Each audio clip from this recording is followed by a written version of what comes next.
Y buenas tardes a la región CAO, que pertenece a la región iberoamericana, Portugal y España. Pues me da mucho gusto continuar con este concurso Intersociedades que la Oficina de Residentes y Urólogos Jóvenes, liderada por el doctor Nahuel Paisano, viene realizando en el 2023 con mucho éxito. Y esta mañana tenemos a un gran grupo de participantes y también mentores que van a poder hablar y disertar acerca del manejo de la hiperplasia prostática benigna. Quiero dejar a la doctora Ana María Utrán, que es la directora de comunicaciones de la Confederación Americana de Urología, para presentar el programa de hoy. Ana María. Bueno, buenos días a todos, buenas tardes. Agradecer una vez más la presencia a este webinar académico. Quiero agradecer la presencia de ambas sociedades, tanto la sociedad mexicana representada por el doctor Emanuel Rosas Nava y la sociedad chilena presentada por Luis Ebel. Gracias a todos los participantes y bueno, doy la palabra al doctor Nahuel Paisano, director de la Oficina de Residentes, para dar inicio a esta dinámica. Disfrutémosla. Muchas gracias. Bueno, muy buenos días, buenas tardes para todos. Vamos a iniciar la segunda reunión de este concurso Intersociedades, que hoy tenemos a los representantes de las sociedades chilena y mexicana de urología. Son residentes destacados que nos van a comentar un poco el manejo de la hiperplasia prostática benigna en sus centros. Toda la oficina de residentes estamos muy contentos de estar hoy con todos ustedes, así que ya le dejo el paso a Maxi Falcioni para que presente a la primer residente. Buenos días, gracias Nahuel, gracias a todos los presentes. Vamos a comenzar con la ponencia de la doctora Camila Quiñones Rivera. Si querés ir compartiendo, Cami, adelante. Ella es una médica de Chile, egresada de la Universidad de los Andes, que está cursando su residencia, su segundo año, y está en el Hospital Dipreca de la Universidad de Santiago de Chile. Así que, Cami, cuando estés lista, adelante, y te escuchamos todos atentamente. Ya, ¿ahí me escuchan? Perfecto, ¿Sí? adelante. Muchas gracias por la introducción. Bueno, buenos días, yo soy la doctora Camila Quiñones, residente segundo año de urología del Hospital Dipreca de la Universidad de Santiago de Chile, y les voy a presentar sobre la hiperplasia prostática benigna al manejo en un hospital público de Santiago. Como hoja de ruta, primero una introducción del manejo farmacológico, el manejo que hacemos en nuestro centro, la formación de nosotros los residentes y unas conclusiones. Manejo farmacológico, sabemos que hay muchos medicamentos. Primero, los bloqueadores alfa-adrenérgicos generan una relajación de la musculatura lisa de la próstata y del cuello vesical y tienen un tiempo de acción bastante rápido. Los fármacos más utilizados en Chile son la tamsulosina y la doxazosina, y siempre hay que recordar que pueden generar eyaculación retrógrada o hipotensión ortostática. Los inhibidores de la 5-alfa-reductasa generan una inhibición de la conversión periférica de testosterona a dihidrotestosterona y se demoran más tiempo en empezar a actuar. Tenemos en Chile el finasteride y el dutasteride. Los antimuscarínicos generan una relajación de la musculatura del detrusor, principalmente en los receptores M2 y M3, y en Chile tenemos la oxibutinina, la tolterodina, el cloruro de trospio. Dentro de las terapias combinadas, que asumo que muchos ya conocemos, nosotros en Chile usamos principalmente tamsulosina con dutasteride, principalmente en pacientes con volúmenes prostáticos más grandes, con antígenos más elevados, y en el caso de tener pacientes con síntomas también de almacenamiento, se pueden hacer combinaciones de tamsulosina con algún antimuscarínico. Igual recordar que al mezclar estos medicamentos podemos tener mucho más riesgo de reacciones adversas, así que hay que elegir bien a los pacientes. Los inhibidores de la fosfodiesterasa 5 generan un aumento del GMP cíclico y con ello una disminución del tono muscular de la próstata, y está principalmente validado el tadalafilo. Y existen otros medicamentos, pero que la verdad no hay mucha evidencia sobre ellos. Bueno, el manejo en mi centro, este es el Hospital Dipreca, es un hospital que se encuentra en Santiago de Chile. Corresponde a la Dirección de Previsión de Carabineros de Chile, es un hospital público de nivel terciario de alta complejidad, y los beneficiarios, o sea, los pacientes, son funcionarios activos, en retiro, jubilados, y cargas, que son hijos o cónyuges de carabineros, policía, gendarmería y los mismos Dipreca. La población total son unos 550.000 personas. Este es nuestro equipo. Aquí el equipo médico está compuesto por 10 urólogos y 6 residentes, y este es el paciente tipo que siempre nos llega al policlínico. Como les dije, nuestra población, la verdad es que la gran mayoría son pacientes que están en retiro, o sea, pacientes jubilados. La gran mayoría ya son adultos mayores y tenemos una alta prevalencia de patología prostática benigna. Y el problema es que llegan así, llegan muy complicados, con muchos síntomas para orinar, con miedo de salir de su casa porque les puede pasar algo como esto. Entonces lo que nosotros queremos lograr es que los pacientes se puedan ir así del policlínico. ¿Y cómo lo logramos? Primero el estudio, hacer una anamnesis correcta, el examen físico, ver que no tenga un globo vesical, que no tenga una estrechez del meato uretral, que no, hacerle un tacto rectal. Y a todos los que yo ya sospecho una hiperplasia prostática, hacer un estudio inicial con exámenes de laboratorio, con antígeno prostático, función renal, orina completa urocultivo, y una imagen con ecografía renovesicoprostática, con medición de residuo postmiccional. También a todos esos pacientes les pedimos uroflujometría de entrada. Un estudio avanzado, estudio urodinámico en pacientes ya en extremos de edades, mayores de 80 años, citoscopía en pacientes, por ejemplo, que tengan hematuria franca, que tengan sospecha de una estenosis de uretra, y resonancia magnética multiparamétrica de próstata en caso de que tengan un antígeno elevado, para descartar que no tengan una lesión clínicamente significativa. Para definir el tratamiento, nosotros hacemos escalas para ver la severidad que tienen los síntomas y cuánto le afectan a los pacientes en el día a día su calidad de vida. Con eso el IPSS. Ver si es que ya están usando algún tipo de tratamiento médico y si es que tienen buena respuesta o no. Tenemos también los criterios absolutos quirúrgicos que todos conocemos, y en caso de decidir cirugía tenemos que ver las comorbilidades y el tamaño prostático para poder definir así el tratamiento a darle. Las opciones de tratamiento en nuestro centro principalmente son estos. La verdad es que nosotros tenemos un manejo mucho más radical con los pacientes, tendemos a indicar harta tratamiento quirúrgico, ya que, como dije, son pacientes bien añosos, que no queremos agregarle más morbilidad con fármacos que pueden generar hipotensión, que pueden generar eso después caída, fractura, etc. Siendo que tenemos de la mano tratamientos que son mínimamente invasivos, que son resolutivos, que son con poca morbilidad y son asequibles para nuestros pacientes. Dentro del manejo farmacológico entregamos tamsulosina, el fármaco más selectivo por lo que tiene menos efecto de adverso como hipotensión ortostática, y como dicen los estudios COMBAT y TOP, sabemos que los volúmenes prostáticos más grandes o antígenos más elevados se benefician de combinaciones como la tamsulosina con dutasterina. Con respecto al tratamiento quirúrgico, esta es una estadística de nuestro centro que recopilé desde el 2014 hasta la fecha. El 2023 tiene una proyección de lo que va a ser de aquí a fin de año con lo que ya llevamos. En este gráfico podemos ver la lista celeste, la resección transuretral de próstata, que como pueden ver durante todos los años ha sido bastante similar en la cantidad de número de pacientes, y con la llegada del HOLEP no se vio reemplazada. En la línea azul tenemos la adenomectomía abierta, que como pueden ver ha ido en bajada. En amarillo el Resum, que tuvimos un par de casos, y el rojo el HOLEP, que ingresó el 2021 a nuestro centro. A muy grandes rasgos, la resección transuretral la reservamos para volúmenes prostáticos menores a 80, el HOLEP mayor a 80, adenomectomía abierta, la verdad es que no tenemos un volumen de corte, después voy a explicar por qué, y el Resum en pacientes muy seleccionados, pero volúmenes menores a 80. Y en todos estos pacientes, en el postquirúrgico, los controlamos al mes, con antígeno, orina completa, urocultivo y uroflujometría. Con respecto a la resección transuretral de próstata, como vieron en la cirugía que tenemos de hace más tiempo, que más realizamos, tenemos un N de 1420 resecciones en los últimos 8 años, y actualmente el volumen de corte es para volúmenes prostáticos menores a 80 gramos. Pero antes de la llegada del HOLEP, el volumen de corte era 100 e incluso 120, o sea, operábamos resecciones transuretrales con volúmenes de hasta 120 según la expertise del cirujano.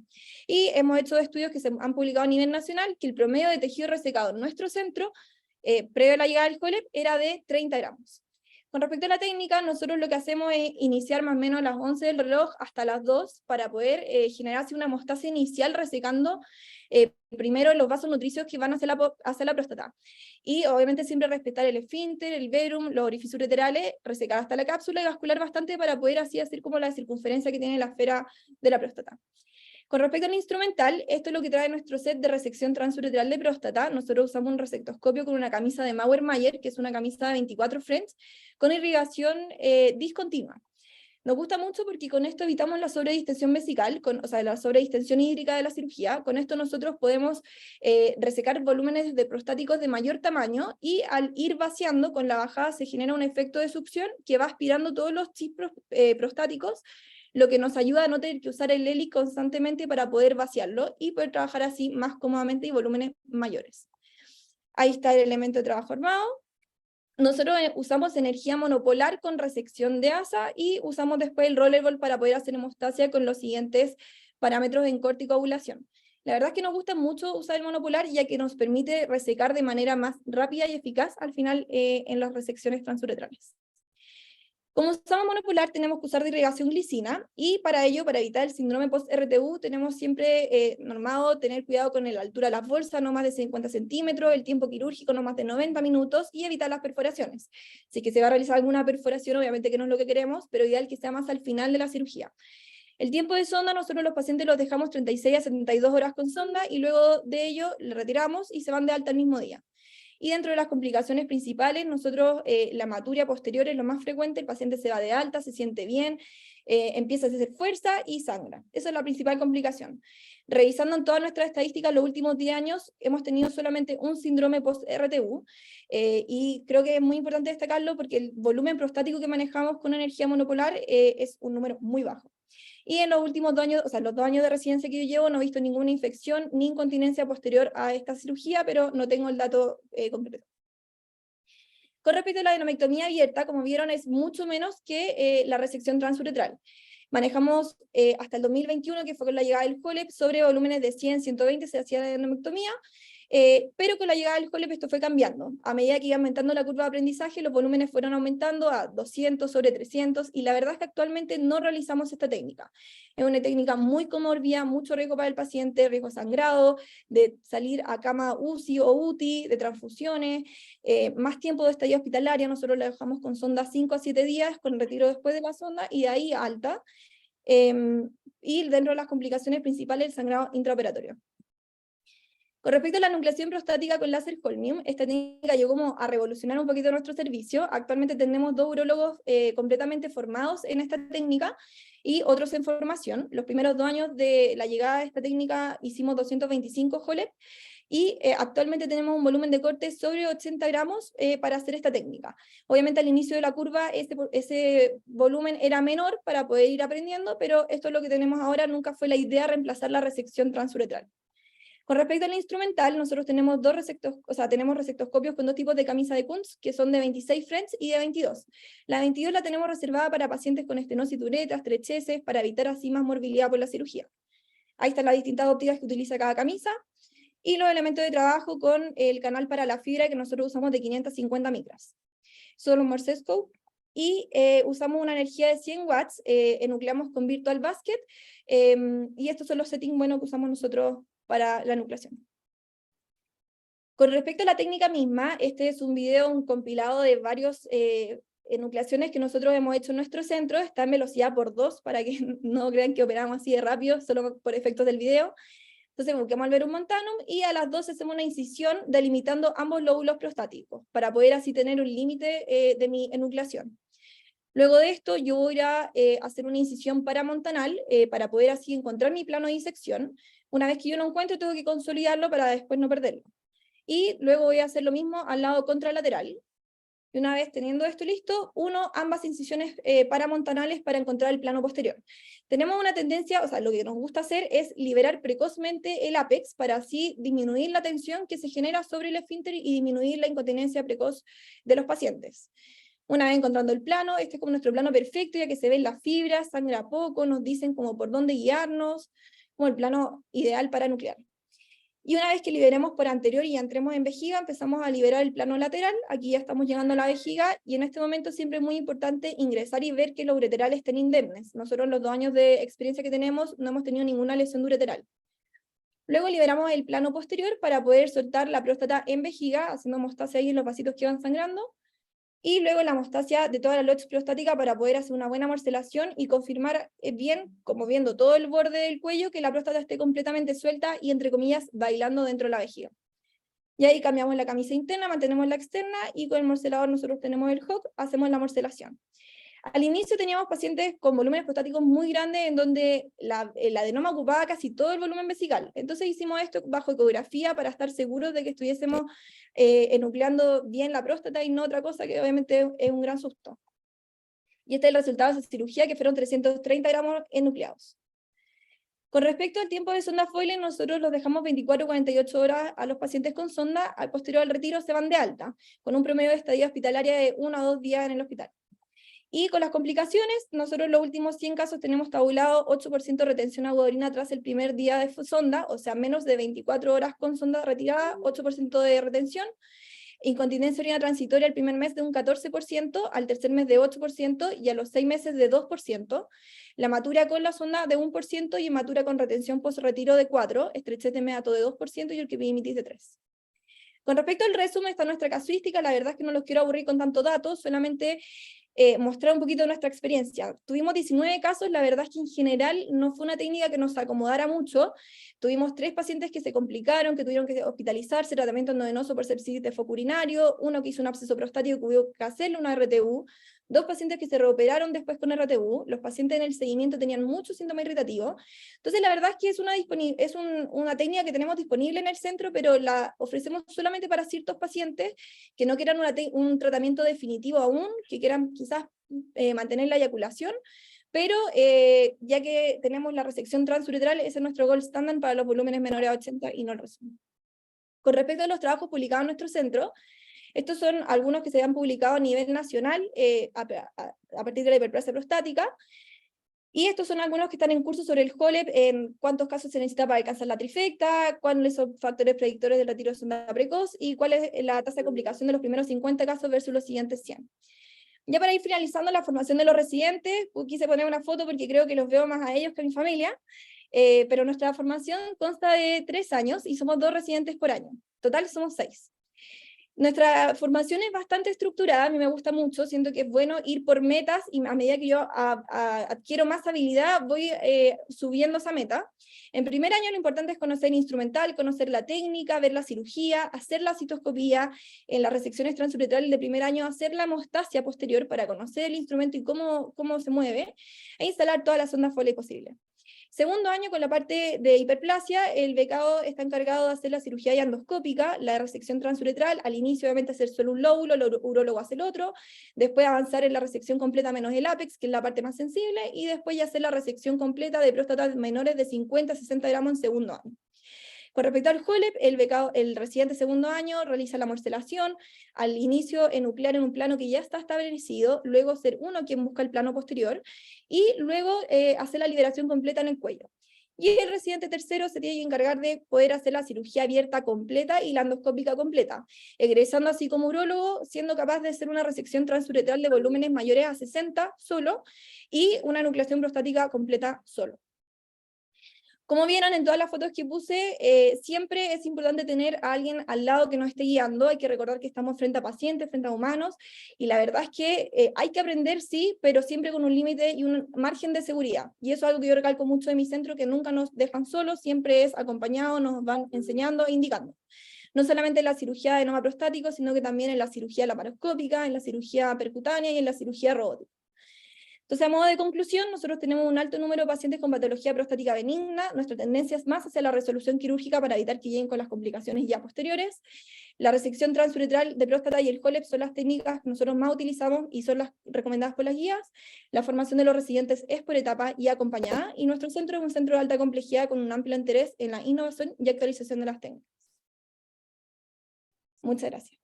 Bueno, muchas gracias a vos, Camila, por esta excelente presentación.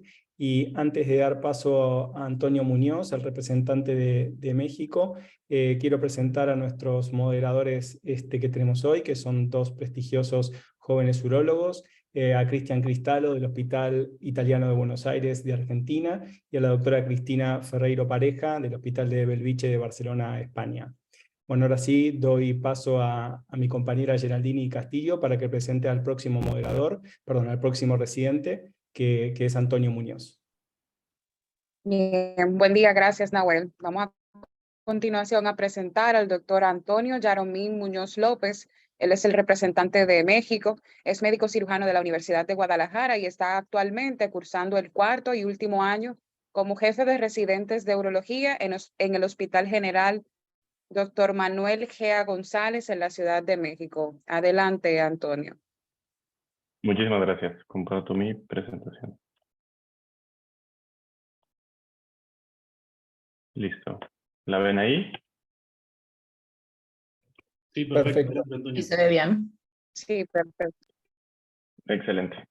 Bueno, pues primero que nada, muchas gracias por la presentación. Agradezco mucho la invitación y es un honor para mí estar representando a la Sociedad Mexicana de Urología y a México sobre todo pues, en este concurso de intersociedades. Actualmente estoy en mi último año en el Hospital General Dr. Manuel Gea González y bueno, vamos a hablar del manejo de la hiperplasia prostática benigna. Como ya lo mencionó mi compañera Camila de una manera excelente, el manejo del tratamiento médico, vamos ahora a enfocarnos a la parte quirúrgica, cuando el tratamiento médico no es suficiente, ¿no?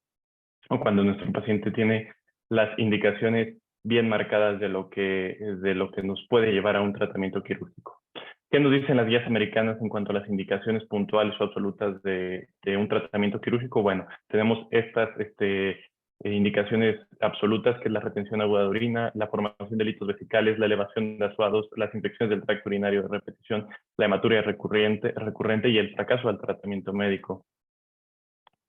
¿Qué opciones de tratamiento tenemos según las guías internacionales? Pues bueno, tenemos desde cirugía transuretral, tenemos la prostatectomía simple y tenemos las tecnologías para la cirugía de mínima invasión. En cuanto a la cirugía transuretral, se abarca dentro de esto la cirugía de mínima invasión, pero el gold estándar que ya conocemos es la RTUP monopolar, bipolar, las terapias láser. En cuanto a la prostatectomía simple, podemos hacer distintas técnicas, ya sea una cirugía abierta, una cirugía laparoscópica o una laparoscópica asistida por robot.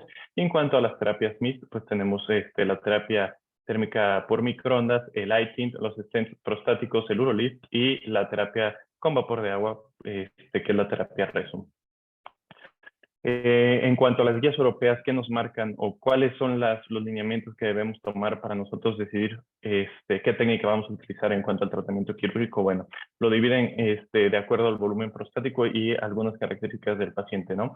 Si es un volumen menor a 30 mililitros, hay que tener en primer foco, como primera consideración, hacer una incisión transuretral de la próstata. Si es un volumen prostático entre 30 y 80 gramos, tenemos como el gold estándar la resección transuretral de próstata. Sin embargo, tenemos otro armamentario más para realizar esta cirugía en este volumen prostático, que va desde la enucleación prostática hasta la vaporización. Si son próstatas mayores a 80 gramos, se considera como primera opción la prostatectomía abierta, o sea, la laparoscópica asistida por robot, y la enucleación de próstata, tanto como con láser de Olmio, así como con energía bipolar.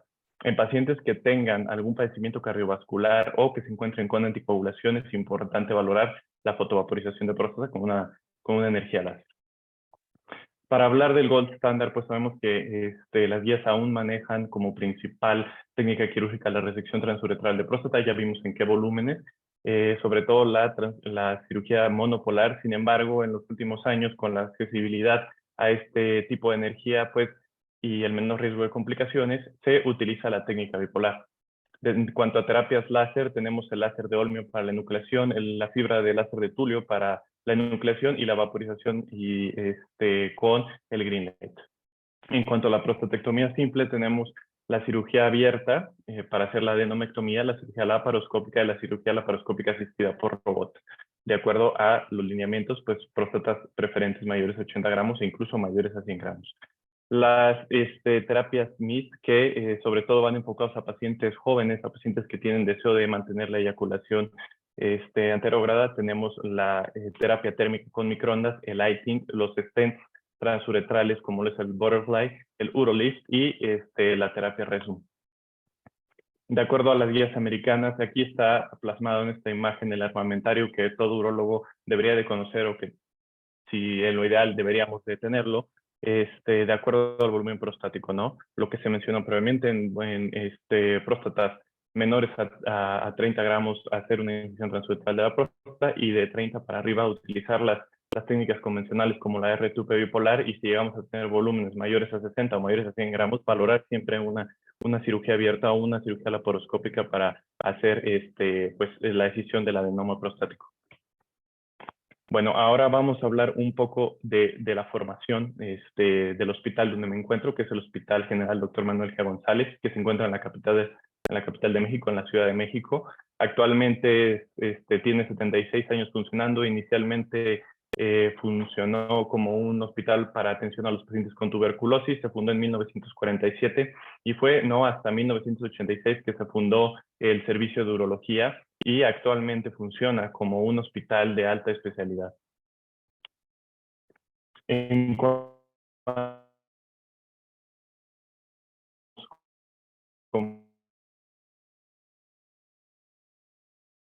Antonio, ¿tienes problemas así como de personal de enfermería? ¿Ahí me escuchan? Perfecto. Sí. Les comentaba que contamos con un staff de médicos, 5 médicos adscritos, un jefe de servicio. Tenemos personal de enfermería altamente capacitado en el área de urología, así como el personal administrativo. Somos 4 generaciones de residentes, son 4 años de residencia de urología, que acá en México hacemos unos años de cirugía general, puede ser desde 1 año hasta los 4 años en el entrenamiento de cirugía general para después pasar a la especialidad de urología. Somos 4 generaciones, formados 2 generaciones por 4 residentes y otras 2 generaciones por 3 residentes. Ahora, en cuanto a la formación de nuestros residentes y mi formación, vamos a dividirlo de acuerdo al año de formación. Generalmente, el residente de primer año está en contacto continuo con los pacientes en consulta y sobre todo las urgencias urológicas. En cuanto a procedimientos o actividades quirúrgicas, se hacen procedimientos siempre bajo supervisación en consultorio, cistoscopías diagnósticas, colocación de doble J, y desde el primer año se impulsa al residente a que realice las biopsias de próstata en aquellos pacientes que tengan la indicación, ¿no? Los residentes de segundo año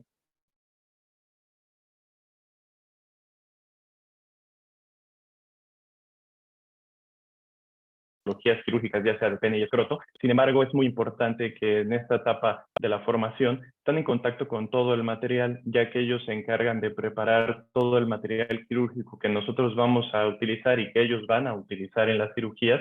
Por lo tanto, este es un año donde aprendes y conoces todos los equipos que tienes a tu disposición y te empapas de las partes importantes que vas a manejar con tu equipo quirúrgico, ¿no? El residente de tercer año es una combinación de cirugía abierta y cirugía endoscópica. Hay que dominar en el tercer año la cirugía abierta en la mayoría, o si no es por decir en su totalidad, y ya hay una participación importante en las cirugías endoscópicas, como lo son las resecciones transuretrales de próstata, las ureteroscopías, las rafias vesicales y también la fotovaporización de próstata. Como residente de cuarto año,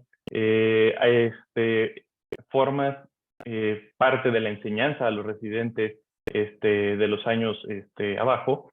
Sin embargo, también te ves inmerso en más procedimientos complejos, como lo son, mantienes la resección transuretral de próstata. Sin embargo, también tomas partida en las prostatectomías simples abiertas, laparoscópicas y laparoscópicas asistidas por robot, las nefrectomías, tanto laparoscópicas como abiertas, talectomías, nefrolitotomías percutáneas, y también, pues bueno, actualmente desde hace 2 años se introdujo la enucleación de próstata con láser de Olmio en nuestro centro.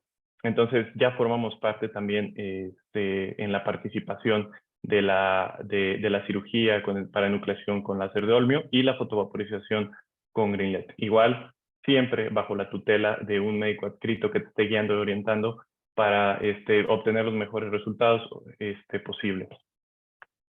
¿Qué experiencia tenemos con el manejo de los pacientes? Valoramos en un aproximado de 8 a 10 pacientes con crecimiento prostático obstructivo por día, lo que nos da 40 pacientes por semana, 160 al mes y 1.680 al año. ¿Cómo abordamos a nuestros pacientes? Siempre realizando una historia clínica completa enfocado a los síntomas urinarios. Hay que conocer bien los antecedentes de nuestros pacientes, los antecedentes crónico-degenerativos. Hacemos una evaluación clínica siempre con un score sintomático que es el IPCS. Sin embargo, desde hace 6 años se realizó en nuestro centro una escala visual análoga. ¿Por qué? Porque vemos a población vulnerable, vemos a personas que la educación simplemente consiste hasta la primaria, o incluso hay personas analfabetas en la población que nosotros estamos valorando. Entonces se desarrolló una escala visual análoga para hacer un poquito más amigable la valoración del score sintomático de nuestros pacientes con crecimiento prostático obstructivo, que es esta imagen que tenemos aquí, aprovechando esto para hacer una valoración más objetiva y más rápida en comparación con el IPSS que se maneja de manera rutinaria. Se realiza en laboratorios generales y dentro de esto siempre se hace la valoración del antígeno prostático específico. Hay que hacer una evaluación también de la dinámica miccional con una uroflujometría, siempre dentro de la exploración un tacto rectal para descartar una patología maligna, y a la hora de nosotros tomar la decisión de qué tratamiento quirúrgico vamos a brindar, pues es importante tener el volumen prostático a través de un ultrasonido. El tratamiento médico lo iniciamos con un alfa antagonista, la mayoría siempre con tamsulosina, Y bueno, dependiendo del volumen prostático y si hay falla al tratamiento con los pacientes a los que les dimos al antagonista, valoramos iniciar un tratamiento combinado, ya sea con dutasteride o incluso con finasteride. Ahora, en cuanto al tratamiento quirúrgico, pues bueno, aquí están todas las opciones que nosotros contamos en nuestro centro. Afortunadamente, tenemos pues la mayoría de las tecnologías que se describen en las guías y nos basamos exactamente o nos tratamos de apegar bastante a las guías. En pacientes con volúmenes menores a 30 es una incisión transuretral, entre 30 y 60 tratamos de realizar una R2P bipolar. Si el paciente tiene algún antecedente cardiovascular, hacemos una fotovaporización de próstata con láser verde. Si es un volumen prostático entre 60 y 100 gramos, tratamos de realizar la enucleación de próstata con láser de olmio, y si es un volumen mayor a 100, se valora realizar la enucleación de láser con láser de olmio, pero también es muy importante en nuestra formación que hagamos las prostatectomías simples, ya sean abiertas o laparoscópicas. Ahora, ¿cómo valoramos los casos que vamos a llevar a cirugía? 2 semanas previas nos juntamos todo el staff de urología y analizamos cada uno de los casos haciendo un checklist de todo lo que es necesario para que nuestros pacientes lleguen a cirugía con una indicación adecuada y que lleguen bien preparados a quirófano para evitar el menor número de complicaciones. Hacemos de 5 a 6 cirugías con respecto al crecimiento prostático por semana, de 20 a 24 por mes, que son 200 a 240 casos por año. Hice una recopilación de las estadísticas de la formación del residente de último año, qué tipos de técnicas han estado utilizando durante los últimos 5 años y bueno, lo que va de este año. Y vemos cómo desde el 2016 la resección transuretral monopolar tenía un peso importante en la formación del residente. Sin embargo, actualmente tratamos de realizar la mayoría de las cirugías con la resección transuretral de próstata bipolar y vemos cómo las nuevas tecnologías a partir del 2020-2022 tuvieron un papel importante, ¿no? Formando así ya parte de nuestro armamentario como residentes, la enucleación de con láser de olmio y la fotovaporización con Greenlight, así como la prostatectomía laparoscópica asistida por robot. ¿Qué seguimiento le damos a nuestros pacientes? Retiramos la sonda Foley dependiendo de la técnica que hayamos utilizado entre el primer y quinto día posquirúrgico. En la primera consulta se hace el retiro de la sonda y se hace la valoración del score sintomático. Al primer mes se hace la evaluación sintomática, apoyada también de la escala visual análoga y una flujometría, y recabamos el resultado de patología. A los 6 meses hacemos una valoración de nuevo con un IPSS y la escala visual análoga, y dejamos registro también de la mecánica miccional con la uroflujometría.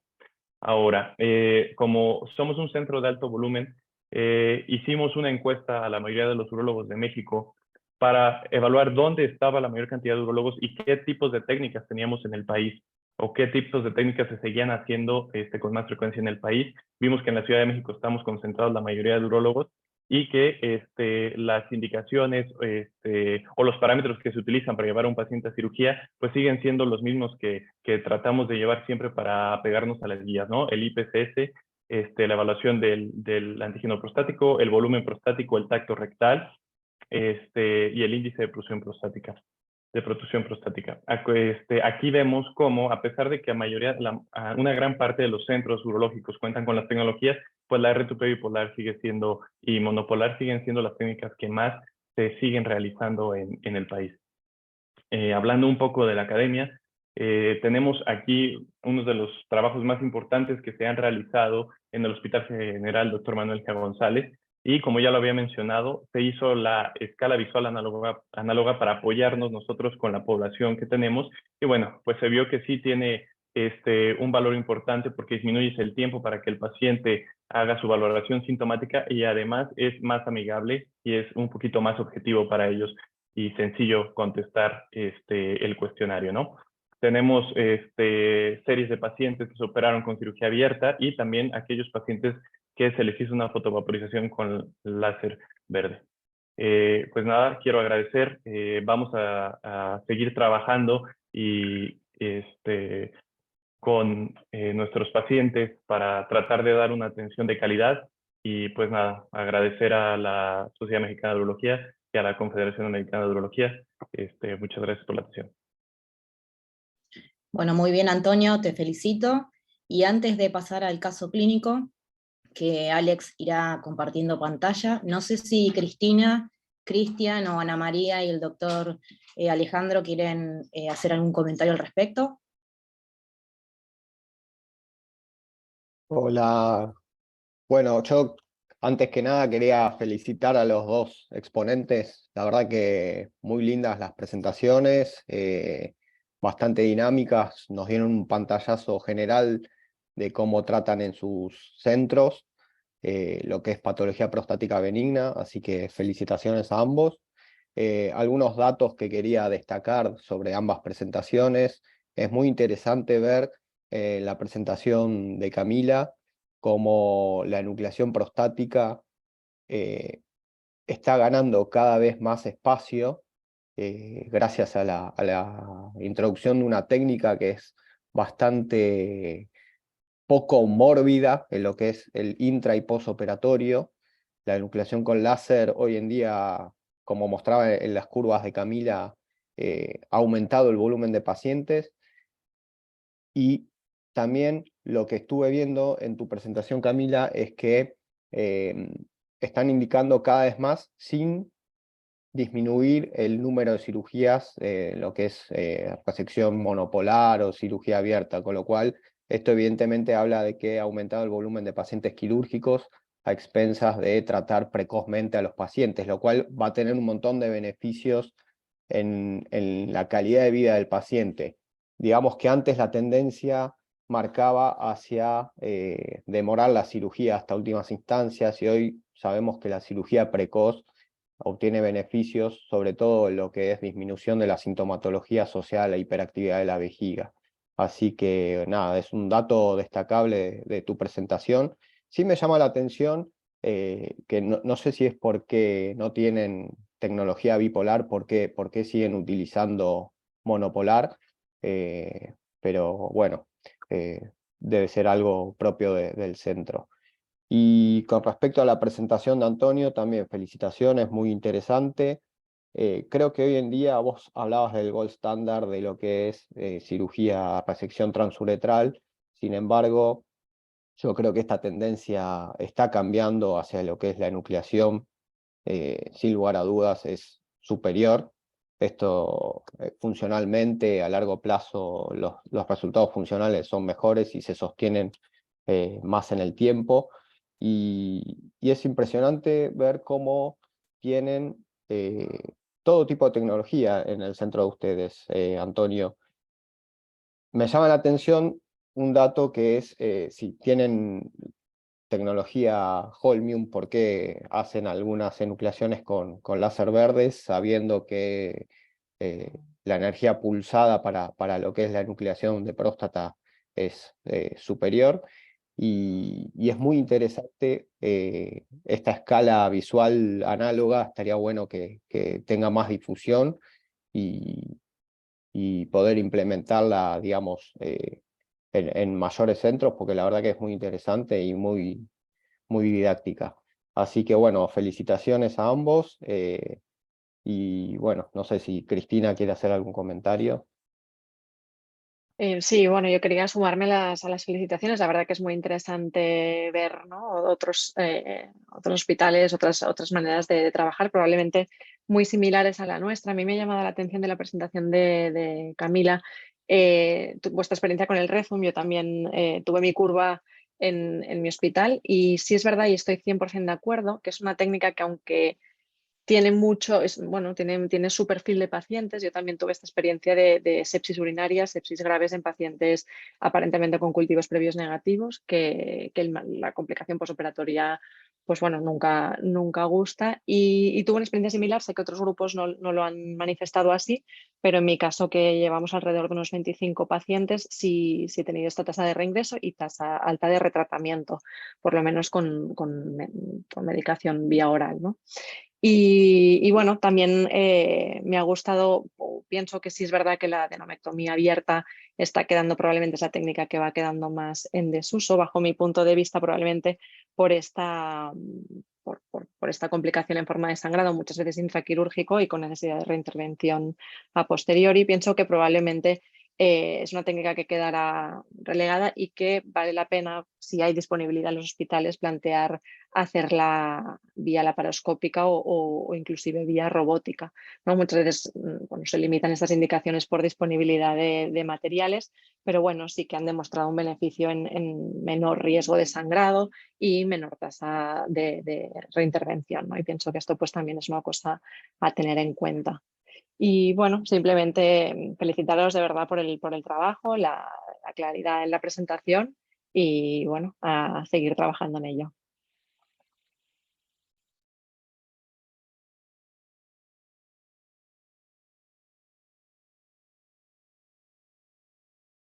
Bueno, la verdad que felicitaciones a los dos, han hecho excelentes presentaciones como los moderadores han mencionado y yo no tengo ningún comentario, estoy muy interesado en ver el caso clínico y ver cómo lo discuten. Muy bien, entonces, Alex, si te parece, ya podríamos empezar con el caso clínico.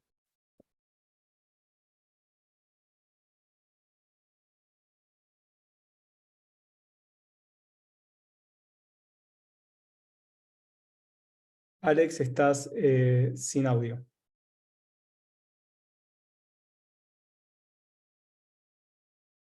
Perdón. Vamos a presentar el caso clínico que preparamos la Oficina de Residentes de la Confederación Americana de Urología para esta sesión del concurso Intersociedades. Se trata de un hombre de 70 años, diabético tipo 2 en tratamiento con metformina, en adecuado control, que tiene historia de uretritis gonocócica a los 25 años de edad, ningún otro antecedente quirúrgico. Acude a la consulta por síntomas de tracto urinario inferior, predominio de síntomas de vaciamiento, con un IPSS de 18 puntos, un antígeno prostático total de 4.5 nanogramos por mililitro, y una fracción libre del 32%. Buena función eréctil con deseo de conservación. A la exploración física destaca un tacto rectal con una próstata grado 2 sin nódulos, fibroelástica. Con estos datos clínicos, Camila, ¿cuáles serían tus sospechas diagnósticas? Bueno, es un paciente de 70 años que estaría dentro de la edad de screening para cáncer de próstata, tiene un antígeno prostático que está elevado.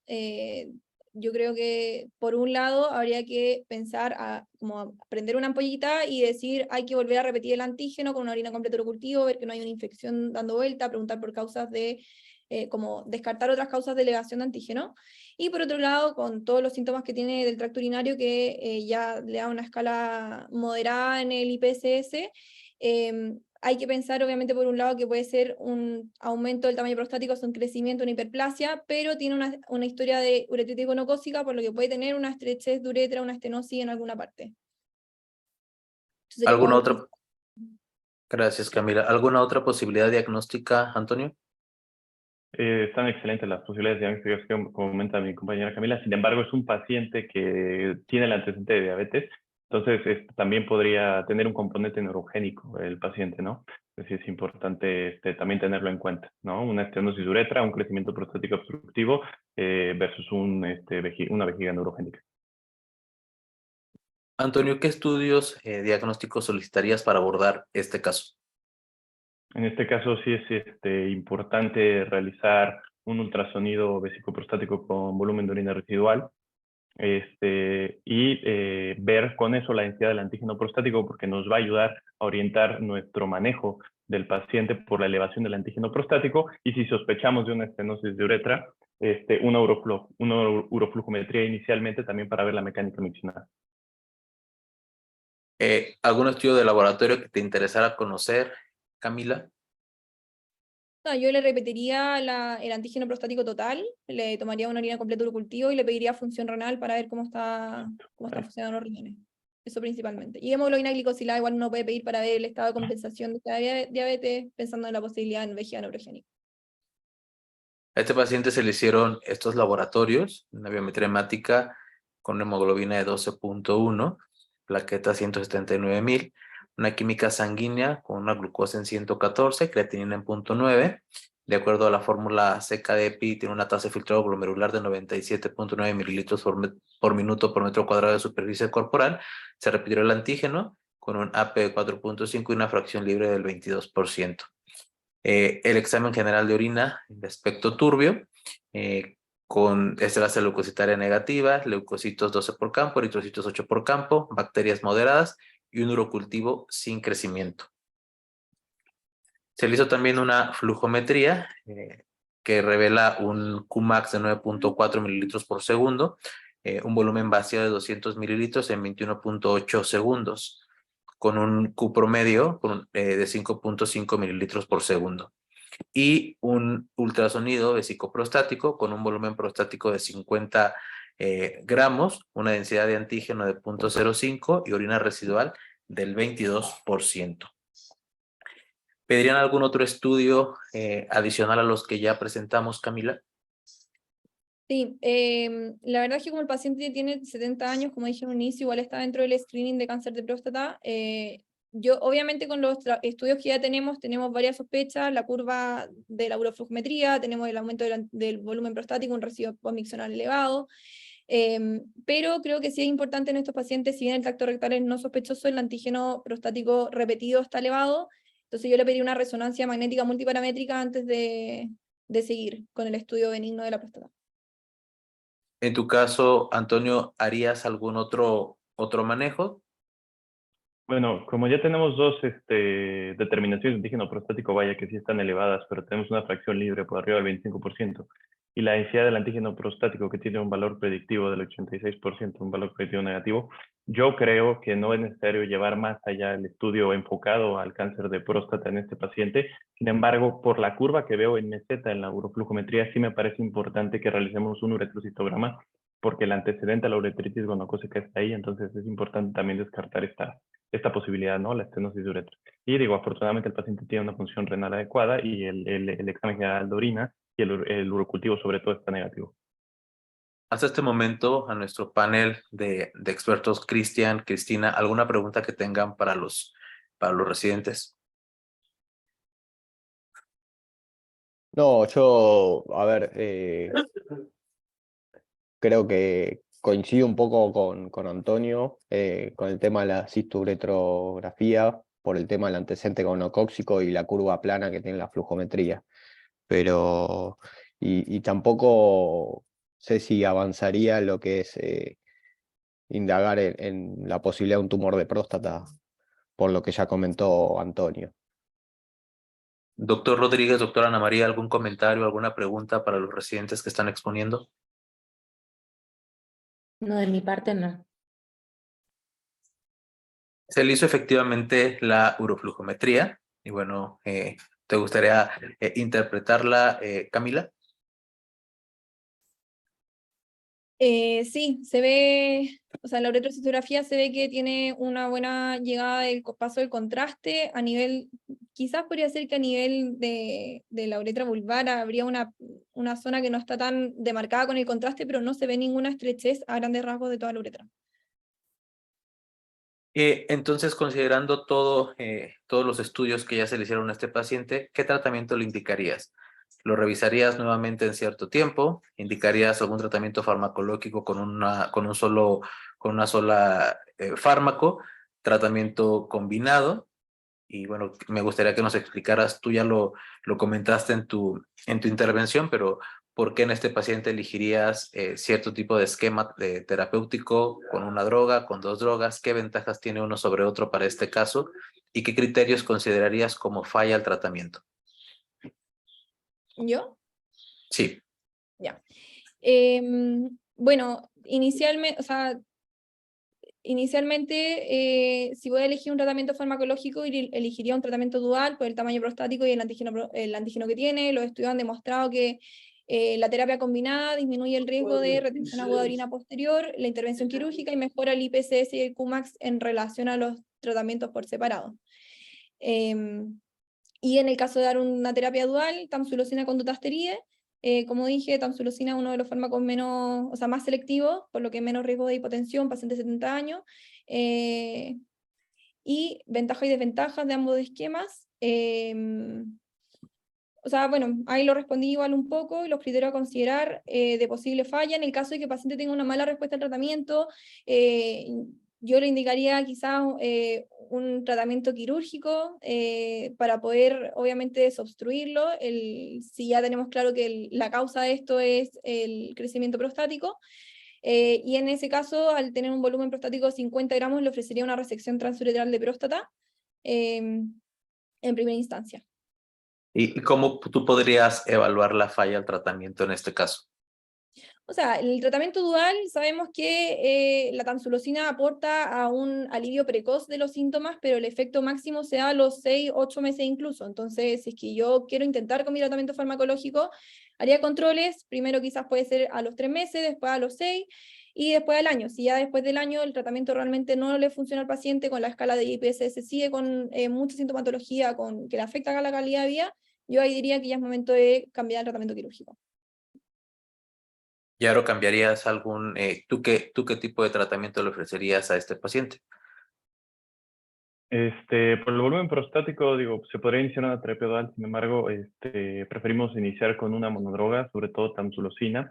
Y bueno, sabemos que la tamsulosina inmediatamente empieza a actuar al tercer día, sin embargo, los resultados o la mejoría clínica inicia hasta las 12 semanas. Entonces, creo que haría la indicación del tratamiento y lo vería a las 2 semanas y después a los 6 meses para ver si nuestro paciente está respondiendo. Digo, el estudio METOP deja claro cuáles son los factores de falla al tratamiento, que es el aumento del IPSS hasta 4 puntos o que se mantenga, o que el paciente presente un cuadro de hematuria, retención algodoína. O sea, que el paciente presente indicaciones de tratamiento quirúrgico absoluto, ¿no? ¿Cuáles efectos adversos tú le comentarías al paciente en el caso de que eligieras un tratamiento combinado puede padecer? ¿Cuáles son los más comunes?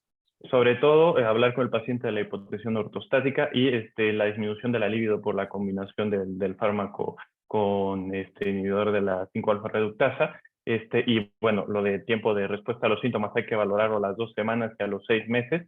El tiempo de respuesta máxima es entre los 6 y los 8 meses, y los parámetros de progresión, que ya los comenté, que es que el IPSS se mantenga o aumente 4 puntos, y pues bueno, ¿qué conducta tendría yo ante la falla del tratamiento? Pues sigue siendo una indicación para llevar al paciente a un manejo quirúrgico, ¿no? Esa es una pregunta para los dos. ¿Cuál es su opinión en relación al tratamiento combinado de un alfa bloqueador con un inhibidor de la 5-fosfodiesterasa? También es importante recalcar que el uso crónico de un alfa bloqueador se ha registrado que aumenta el riesgo cardiovascular de los pacientes, ¿no? Y también en combinación con el inhibidor de la 5-alfa reductasa. Pero me pregunté, alfa bloqueador con inhibidor de la 5-fosfodiesterasa. Ah, perdón. En cuanto a este tema, sí hay registro de que mejoría el tratamiento, sobre todo con el uso de tadalafil, que en combinación con la tamsulosina puede mejorar el Qmax incluso hasta 4 mililitros por segundo. Y pues bueno, eso también favorecería la función sexual del paciente si es que previamente cuenta con alguna disfunción eréctil, ¿no? Yo lo que tengo Camila. entendido, yo lo que tengo entendido, en verdad, con esa combinación es que mejora el IPSS, mejora el IF, que es la escala para la disfunción eréctil, pero no tiene una mejoría significativa en el Qmax con respecto a la monodroga. Entonces, yo solamente lo entregaría, o sea, lo indicaría en caso de que el paciente tenga problemas de disfunción sexual asociada, no en otro caso. Al momento, ¿alguna pregunta de nuestro panel de expertos?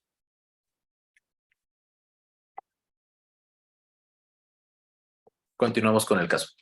El paciente recibió tratamiento con tamsulosina durante 3 meses, cada 24 horas. En el seguimiento, en la consulta, se encontró un IPSS de 16 puntos, con franca afección aún en la calidad de vida por nicturia y aumento en la frecuencia urinaria. Se le hizo nuevamente una flujometría posterior a 3 meses de tratamiento, en la cual se apreció un Qmax de 11.7 mililitros por segundo, un volumen vaciado de 198 mililitros en un tiempo de 20.2 segundos y un Q promedio de 6.9 mililitros por segundo. Con estos datos, Camila, ¿qué tratamiento indicarías? Con estos datos, el paciente no está respondiendo a la terapia médica con monodroga. Tiene un Qmax, si bien, o sea, sigue bajo 15, si bien no es bajo 10, la sensibilidad especificidad sería mayor si es que fuera bajo 10, pero Yo la verdad es que me iría por hacerle un tratamiento quirúrgico a este paciente. Ya que no ¿Y está tú, teniendo una respuesta, tiene una mala calidad de vida, tiene un Cumax todavía obstructivo, entonces sabemos que y ya lleva 3 meses de tratamiento con monodroga y debería estar funcionando a tope. Así que yo le daría una opción quirúrgica. cuál será tu opinión, Antonio? Si en este paciente el tratamiento médico no funcionó como lo esperábamos, solamente mejoraron 2 puntos de la escala del IPSS, el Qmax mejoró también muy poco. Aquí vemos que sí la curva mejoró, ya no es una curva plana. Sin embargo, es bien importante la parte de la calidad de vida en los pacientes, ¿no?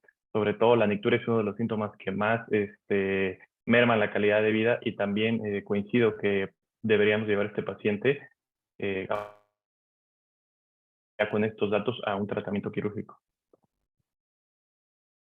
Recuérdanos, bueno, tú ya lo expusiste en tu intervención, ¿cuáles son las indicaciones absolutas de cirugía para los residentes que están conectados? Ok, bueno, sabemos que las indicaciones absolutas es la retención aguda de orina, la falla renal con elevación de azuados, infecciones del tracto urinario de recurrencia, hematuria, y que el paciente presente falla del tratamiento o que decida también él un tratamiento activo con una intervención quirúrgica, ¿no? Muy bien. ¿Qué tipo de abordaje quirúrgico recomendarías en este paciente? Ya nos comentaste R2P, ¿y por qué, Camila? Por el tamaño prostático principalmente. Nosotros en nuestro centro hemos visto que los tamaños prostáticos menores a 60 gramos, la nucleación prostática tiene un plano que es más difícil de realizar, más difícil de encontrar. Esa es la experiencia que hemos tenido nosotros, entonces con un volumen de 50 con un tacto grado 2, yo creo que la resección transuretral, por lo menos en mi centro, andan muy bien, tiene una muy buena respuesta a los pacientes, tenemos muy poca tasa de complicaciones perioperatorias y movilidad postquirúrgica, así que por eso yo elegiría la resección transuretral de próstata. ¿Y cuáles serían de la resección transuretral de próstata las principales complicaciones que tú explicarías al paciente que pudieran ocurrir? Que afortunadamente en tu centro no pasan, pero que sí pueden pasar. Claro. Principalmente, bueno, le explicaría el riesgo de sangrado, el riesgo de, el síndrome post-RTU igual hay que explicárselo, saber que existe la posibilidad, que es bien mínima, pero puede pasar. El riesgo de incontinencia posterior, que puede ser transitoria, como en algunos pacientes puede ser permanente en caso de lesión del esfínter. Y el riesgo de infección que está asociado a cualquier tipo de intervención quirúrgica. ¿Y cuáles serían las principales complicaciones, las más comunes? De nosotros, por lejos, el No, sangrado. en general, las descritas, o sea, en una R2P, ¿cuáles serían las principales complicaciones que pueden aparecer posoperatorias?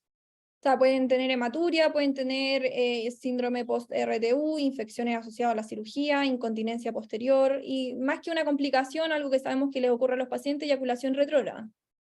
¿El tiempo de sonda que dejan en tu hospital, nos recuerdas cuánto es? Nosotros dejamos entre 36 a 72 horas, aproximadamente 2 a 3 días con la sonda, retiro y prueba miccional, y con eso ya se pueden ir de alta. Sin sonda, idealmente. Muy bien, Camila. Antonio, ¿tú qué tipo de abordaje quirúrgico le propondrías a este paciente y por qué? Y las mismas preguntas que le hice a Camila. Ok, pues bueno, ya las indicaciones las vimos. En este paciente sí es bien importante y puntualizar que él al inicio nos habló que deseaba mantener la función sexual, ¿no? Y la eyaculación. Entonces, es importante que valoremos si está a disposición en nuestro centro una técnica donde mantengamos la eyaculación anterógrada, y le podríamos ofrecer una terapia RESUM. Sin embargo, también la R2P bipolar es algo que podemos hablar con él. Y de las complicaciones, pues bueno, es importante que hablemos con el paciente y expliquemos que la posibilidad de que presente una eyaculación retrógrada es importante, y que eso se puede disminuir con la terapia RESUM, ¿no? Que es una de las ventajas que tiene este tipo de tecnología. Pero también, pues, hablar que los pacientes con terapia RESUM, ventajas que es un procedimiento ambulatorio, y que, bueno, la sonda, desafortunadamente, pues no se va a poder quitar de manera inmediata, al contrario que con la resección transuretral de próstata, que en nuestro caso egresamos a los pacientes en ocasiones que el procedimiento estuvo impecable y a las 24, 48 horas el paciente no presenta sangrado, se retira la sonda y se egresa al paciente sin sonda transuretral, ¿no? de las complicaciones transoperatorias, pues bueno, la hematuria sobre todo y postquirúrgicas también, el riesgo de infección, pero también hablar con el paciente que existe ese riesgo de que genere una estenosis de uretra, ¿no? Muy bien. Hay situaciones especiales que a veces nos orillan a tomar alguna decisión en relación al abordaje. En un paciente anticoagulado, ¿cuáles serían las opciones que tú ofrecerías, Antonio? Bueno, afortunadamente en el centro manejamos y tenemos la fotovaporización de próstata con láser de Olmio y pues bueno, justamente es este tipo de pacientes que nosotros llevamos a la fotovaporización. Sabemos que no es específicamente para ellos, pero es una tecnología que nos da pues la oportunidad de llevar a estos pacientes a la fotovaporización de próstata. También tenemos la enucleación de próstata con láser de Olmio que también está indicada en aquellos pacientes que tienen alguna coagulopatía o una cardiopatía. Y pues si es un paciente que tiene un gran deseo de preservar la eyaculación, también tenemos la ventaja de que tenemos la terapia RESU, ¿no? Camila, en un paciente anticoagulado, ¿cuáles serían tus opciones quirúrgicas? Y en un paciente con deseo de preservar la eyaculación, ¿cuáles serían también las opciones que tú ofrecerías? En un paciente anticoagulado yo le ofrecería el HOLEP, la enucleación prostática con láser Holmium.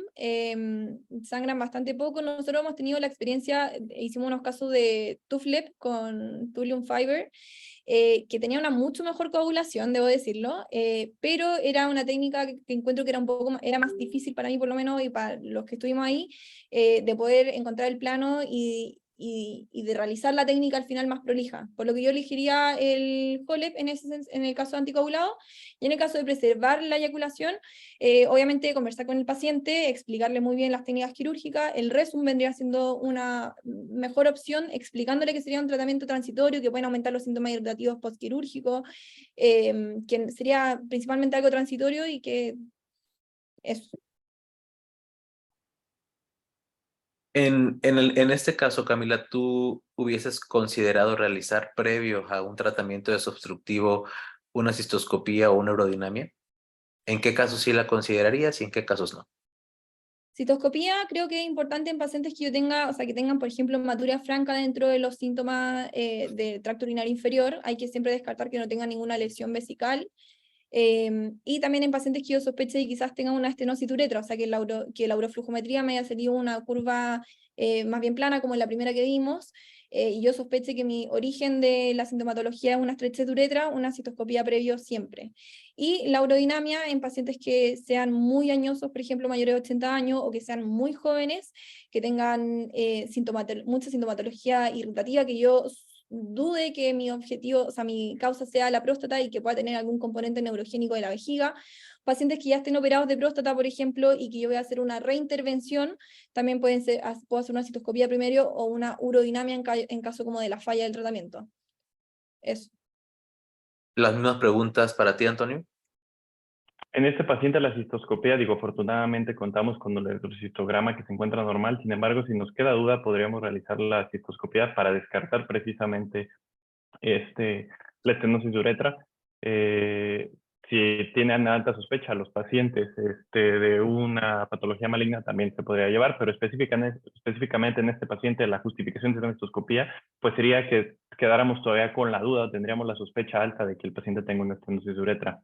En cuanto a la urodinamia, ¿qué pacientes llevaron urodinamia? Bueno, sobre todo los pacientes que tienen síntomas mixtos, que tienen a lo mejor un predominio por los síntomas de almacenamiento, que tengan datos de una vejiga neurogénica en pacientes sobre todo, sí, añosos, pero también es muy importante enfocarnos en los pacientes jóvenes que tienen un volumen prostático pequeño, sí valorar realizar una urodinamia. Y también importante hablar con los pacientes siempre que si hacemos un tratamiento desobstructivo, puede ser que hasta un 30% de estos pacientes queden con síntomas irritativos y sean secundarios a lo mejor a un padecimiento neurogénico, y ahí también tendríamos que hacer una urodinamia, ¿no? Pues a este paciente se le hizo una resección transuretral de próstata con energía bipolar. Se obtuvieron 39 gramos de tejido que se reportaron en el análisis histopatológico como hiperplasia prostática y prostatitis crónica. Posterior a la cirugía, el paciente tuvo un IPSS de 3 puntos con mejoría significativa en la calidad de vida. Esta es la flujometría posterior al procedimiento con un Qmax de 22.1 mililitros por segundo, un Q promedio de 14.5, un volumen vaciado de 203 mililitros en 12.5 segundos. ¿Al cuánto tiempo del procedimiento, Camila, esperarías la respuesta a la cirugía? ¿Y cómo la evaluarías? Una respuesta completa total pueden ser incluso 3 a 6 meses, desde la cirugía misma. Ahora hay pacientes que desde que le retiramos la sonda están con una sonrisa de lado a lado porque sienten que orinan como 15 años de nuevo. Pero eso, o sea, el seguimiento, control, o sea, al alta retiro de la sonda, control al mes, ver cómo está orinando el paciente, control luego a los 3 meses, después a los 6, después uno incluso puede hacer control anual solamente para el seguimiento de los síntomas post la cirugía. ¿Mantienes el tratamiento médico después del procedimiento quirúrgico o lo suspendes de manera inmediata? Nosotros lo suspendemos de manera inmediata. Ya nos hablaste un poco de los síntomas de almacenamiento, Antonio. En el caso de que tuviera este paciente síntomas de almacenamiento, ¿cómo los tratarías? Bueno, este paciente, para tratarlo, podemos iniciar algún anticolinérgico. Si el paciente presenta o tiene un predominio por la nicturia, pensar en a lo mejor el mirabegrón. Y pues eso hasta ahora. Como veo aquí, el paciente pues persiste con la sintomatología, ¿no? Entonces esto ya nos pone a sospechar de a lo mejor un componente neurogénico. Bueno, la pregunta que sigue es si persistiera con sintomatología, pero el paciente respondió bien. Si persistiera la sintomatología de vaciamiento, pensarías en algo neurogénico y cómo lo abordarías ahí entonces. Creo que ya estaría justificado porque lo que comento, después de un procedimiento obstructivo, hasta un 30% de los pacientes pueden presentar un trastorno neurogénico, entonces aquí sí estaría indicado realizar una urodinamia. Bueno, pues muchas gracias por cuestión de tiempo. Tenemos que concluir aquí el caso clínico. Cedo la palabra a Nahuel nuevamente para hacer las conclusiones y despedir esta provechosa sesión. Un saludo a todos. Bueno, muchísimas gracias por esta sesión, que fue estupenda, que aprendimos muchísimo. La verdad que las sesiones, tanto de los residentes de México y de Chile, estuvieron a un nivel altísimo. Muchísimas gracias, doctor Alejandro Rodríguez, Ana María Utrán, a los representantes de las sociedades de México, de Chile, a Cristian y a Cristina por estar, por aportarnos. Por mí podemos ya cerrar la reunión, agradecerle a todos. En la semana nosotros le vamos a comunicar qué residente ha ganado esta sesión y luego vamos a continuar con la próxima reunión en agosto, así que nos veremos allí.